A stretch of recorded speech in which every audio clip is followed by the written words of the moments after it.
Assalomu alaykum ustozlar. Sizlar bilan men Toshpo'lat va Iroda attestatsiyaga tayyorlov guruhi admini yana bir bor g'oyibona video dars orqali ko'rishganimdan xursandman.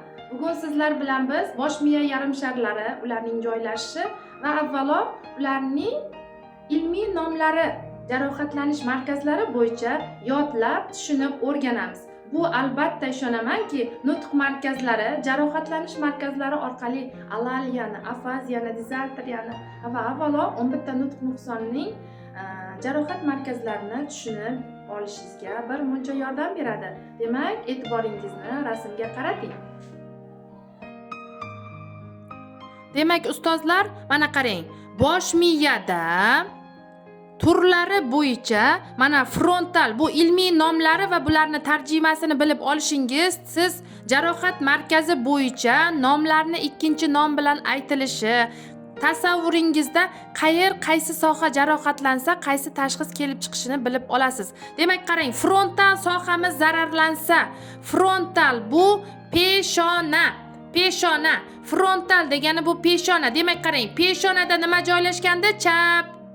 Peshonada brokko markazimiz, demak qarang, brokko markazi, frontal markaz desa ham peshona tushuniladi va bu nutq harakat markazi hisoblanadi. Demak qarang, frontal bu peshona qismi bo'lib nutq harakat markazi, temporal bu chakka qismi bo'lib nutq eshituv markazi hisoblanadi. Qarang, frontal brokko markazi nutq harakat markazi, temporal chakka qismi bo'lib nutq eshituv markazi, vernike zararlanadi. Agar temporal qismimiz zararlansa, vernike, ya'ni sensor alaliya, sensor afaziya, frontal qismimiz zararlansa, motor alaliya, motor afaziya hisob paydo bo'ladi.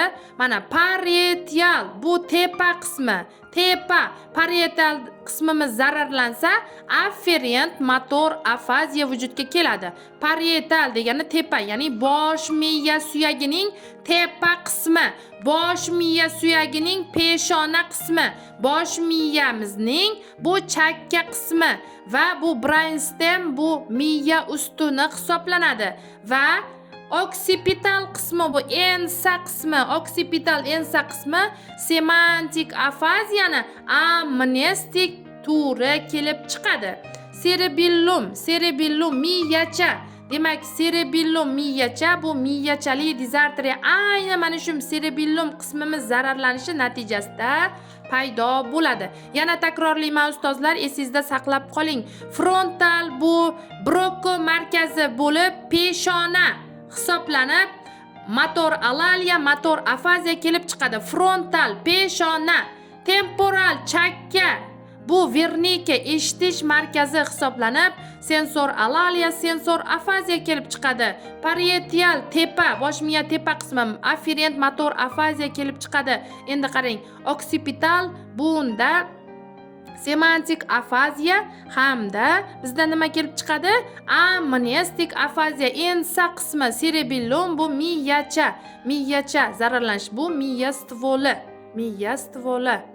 Demak, bu ikkinchi nomlarni yodlab olishingiz, bosh miyamizda qaysi soha qayerda joylashgan va qanday vazifada, bizda qaysi tashxislarda mana shu joylarimiz zararlanishini yodlab oldingiz deb o'ylayman.